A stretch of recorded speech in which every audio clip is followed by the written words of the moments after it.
Stitcher reel here that is related to the alpha parenting theme, where parents must win at all costs. And this is going to have a content warning for corporal punishment and child abuse. Writes in and asks, we had our first toddler all-out tantrum recently. Congratulations to whoever that was. How do you train up a child out of that disobedience and anger, and when you're both determined to win the battle? We've talked before about how a consideration of child development is really functionally absent from much popular Christian parenting literature, and we see that here. So the host who's asking the question has immediately moved from, hey, first child tantrum, to disobedience and winning the war between parent and child, this adversarial relationship that is the entire framework for parenting within this context. You have to start by realizing what a big deal that winning that battle is. Sure. Who's going to be king of the house? And this really accurately frames the power struggle that's at the heart of a lot of this parenting teaching, particularly in dominionism, where men are told they're kings in the house, women are told they're queens. There really is no external or outside authority. Theoretically, God is their authority, but the belief that they act as agents of God in the life of their children is going to supersede that. So yes, absolutely. The parent will always win these fights, particularly when the child is young and small enough to be overpowered. My dad also, quoting him a lot, he calls little babies in their swaddling clothes, he calls them little bundles of sin. Note the laughter as well as the dehumanization of babies and children. So in this statement, it reminds me of Bodie's Vipers in Diapers. It removes the humanity of a child and the fact that they're created in the image of God with inherent dignity and worth, and replaces them as bundles of sin.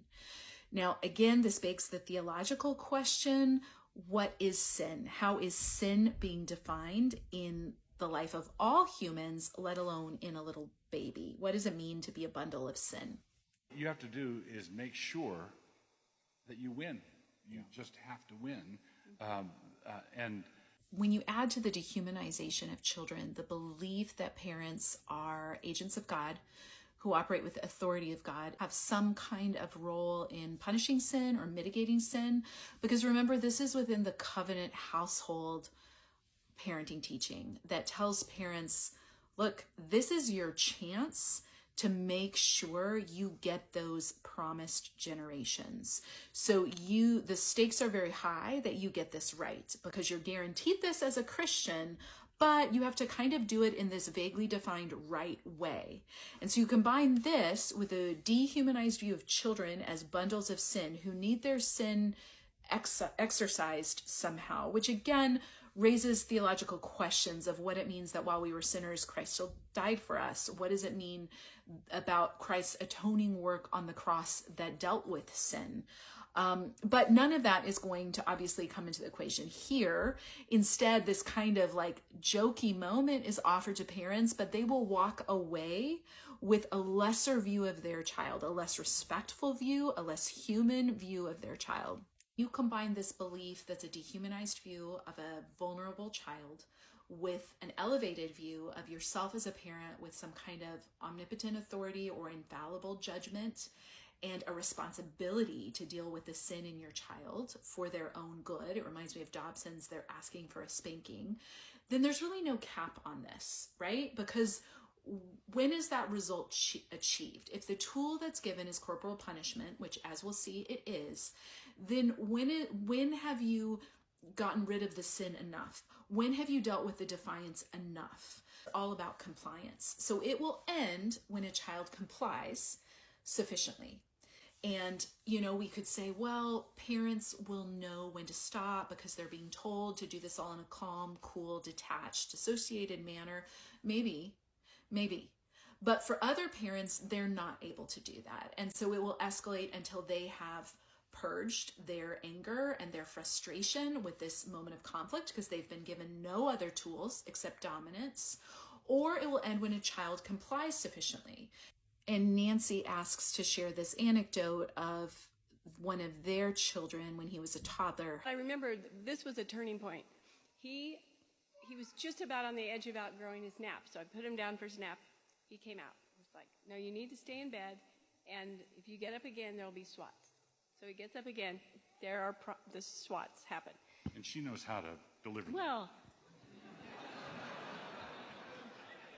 I should do a compilation of all these clips of audiences of parents and adults laughing about children being spanked. It's really noticeable once you see it.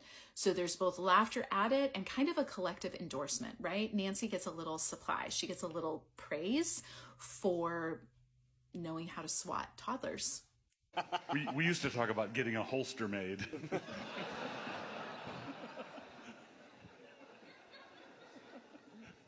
so then he got up again, and so swats.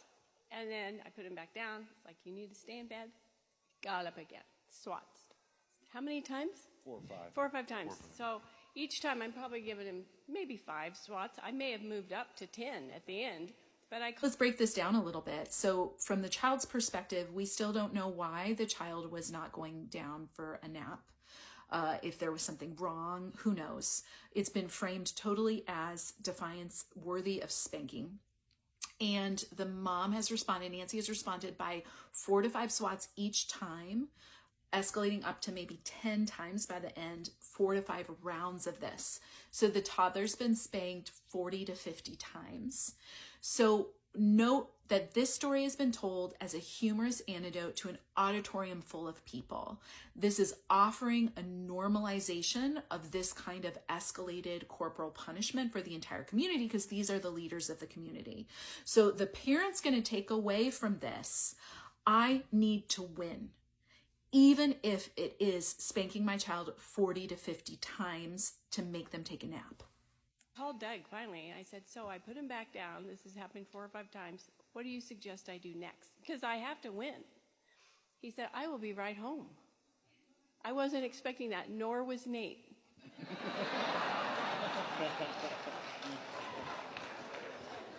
We won. And there you have the end result. This is the example that's been upheld, woven throughout over and over again. You've heard the messaging. The parents need to win. We need to win. And it really is setting up the parent who has all the authority, who has all the physical strength, who has all the power in the relationship, in this battle where the child is their adversary that they need to win, which I would suggest is completely contrary to the model Jesus offers, where the one in leadership kneels to serve.